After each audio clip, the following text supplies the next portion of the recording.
Alright, first off, I'd give all praises, glory, and honor to Yahweh, Ba'ashim Yahushai, Ba'ashim HaKadosh.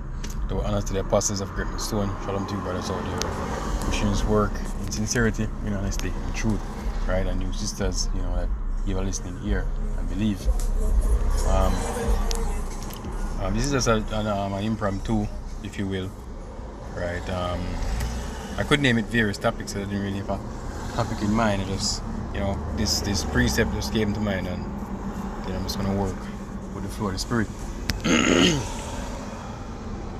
This is Ezekiel 21 and verse 9.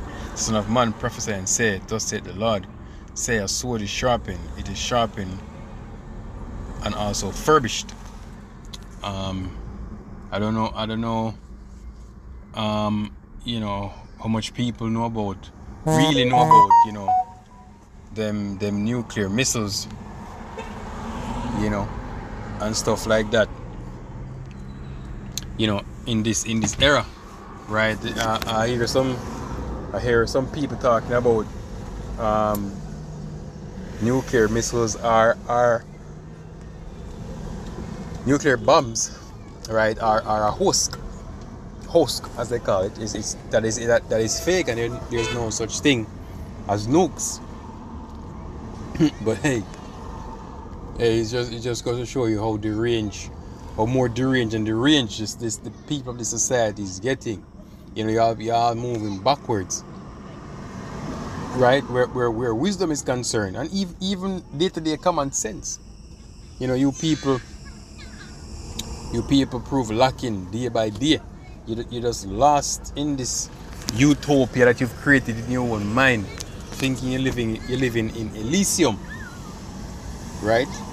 As I was watching the movie, I was rewatching the movie The Matrix, last night, and I remember what his name again, the one that betrayed Morpheus. I don't remember his name. Slifer, was it Slifer? I think it was Slifer. Right, he was saying that he was living in the dream world, and whatever, the concept of the movie. But he said that he realized that ignorance is bliss, and he rather to live in the dream world than to live in the real world.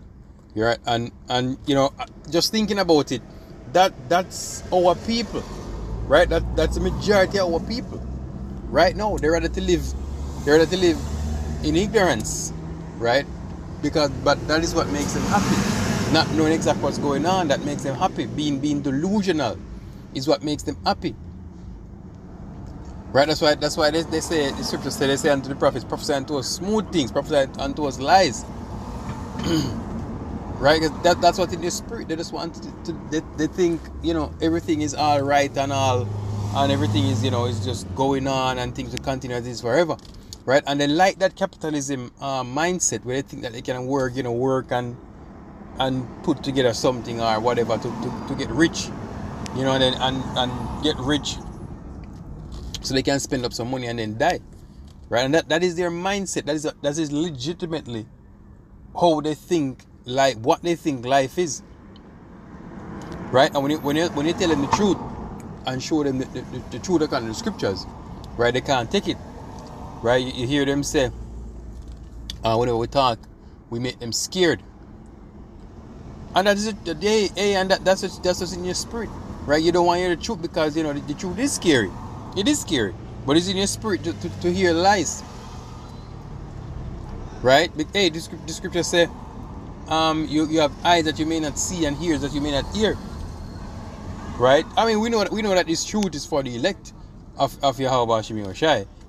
We just speaking on this level, as men on this level of if you want to say this level of reasoning, because if you can always take things supernatural and say it's the Lord that is the one that put that spirit on you, reasoning on this level, on a lower level. Hey, y'all legit, you like things that make you feel good, right? And this truth was not made for that. Right? This truth This truth does not make necessary for you to feel good, right? It's just truth, and how you're gonna feel about the truth, then fine. If you're gonna get hurt, then fine. That's what it is, right? Right? Yeah. You know, that's one of the reasons why you like these churches so much, because the churches, you know, it make you feel good inside, right? Make you feel good and all emotional inside. And you tell yourself that, oh, this must be what the Lord is about, because I feel so good. Right? When the prophets come out and say, hey, this place is not going to last, it's going to get destroyed. That house you're building, or that house you live in, you're not going to continue in it.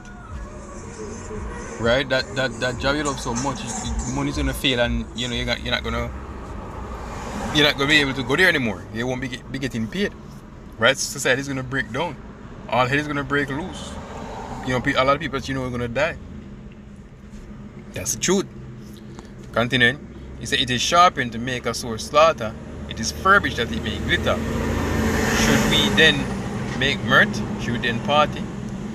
It contented the rod of my son as every tree. No, it is sharpened to make a sore slaughter. Right? And that sword is mainly talking about the missiles, but you know, it you know, there are other things that are going to take your people out, right? Like when them spirit of vengeance fully unleashed on this planet, right? All them madmen, right? Them spirit of Jason and Mike Myers and Leatherface, you know, all them spirits is going to be unleashed, right? And what that one name when he people, I don't remember his name. Right, all the spirits are gonna be unleashed on the planet, and it's gonna be crazy out here. Right, the Lord is gonna update the creative ways to take people out. Right, you're gonna have things out there like famine to take people out. Your own pet's gonna eat you. Other wild animals, you know, gunshots by machetes, knives. It's gonna be wild. Total chaos, right? And with that chaos coming, shall we then make mirth? Huh? Is it time to be jolly? No, we should be entering to the houses of mourning, right? We should be begging the Lord, right? Praying, begging the Lord, you know, to keep us in that time, because it's not. And if you find yourself asking the Lord not to make no time come, then the Spirit is not with you, because that time has to come. That time has to come. If that time doesn't come, then how can the Lord make his return? Right? We have to follow the prophecies. And one of the prophecies is that time of Jacob's trouble. Right? That great tribulation upon the planet. So that time has to come. Let me just read the other verse. And he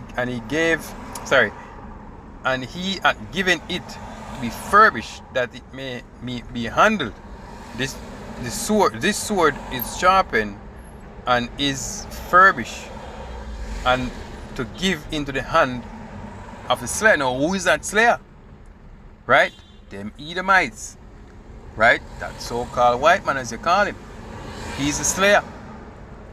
Right? And the Lord is going to give him that power to destroy. Hey, they're the ones who are going to fire those nukes. Majority.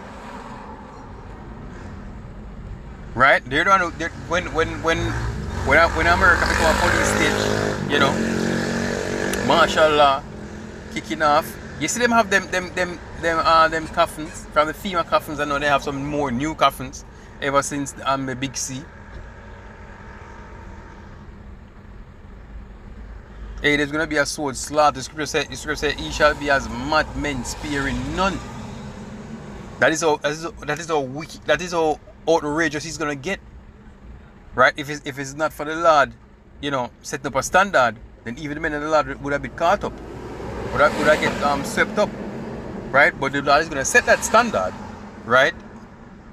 And set, you know, and give his elect, his chosen, you know, that spiritual power, so that they can defend themselves,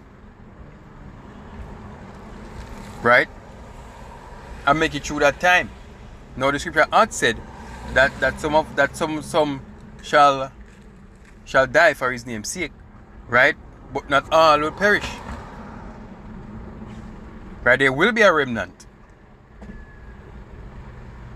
that will show the power, that will show the world the power of Yahweh Hashem Yahushai, until that ultimate moment when the Lord himself shall burst through those clouds, right? And then the world shall know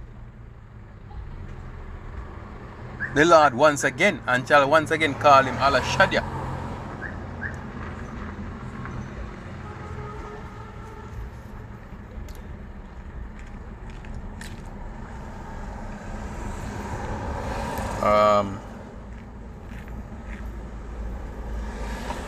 I think I should get one. I think I'll get one more before I close. I was a little impromptu, or just as you're sitting in the car and just I'll just get something out.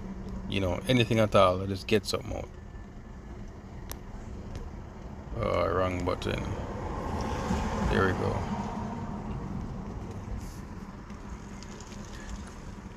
This is second. My point is in verse 16, but I'm going to take from 15. Second Address 14:15, and set aside the thoughts that are most heavy unto thee, and haste to flee from these times. No, we're not supposed to be praying for the Lord to stop these times from coming. We're supposed to be praying that the Lord haste and bring it, so we can haste and leave it, right? Because it must come. For greater evils than those which thou art seen shall happen hereafter. So greater, when that time comes, it's going to be a great evil. Greater evils than thou hast ever seen. So now is not a time, to be thinking about mirth, or trying to live in bliss. Let us push to get out of here. I think I'm gonna end it there. On to the next one. Shalom.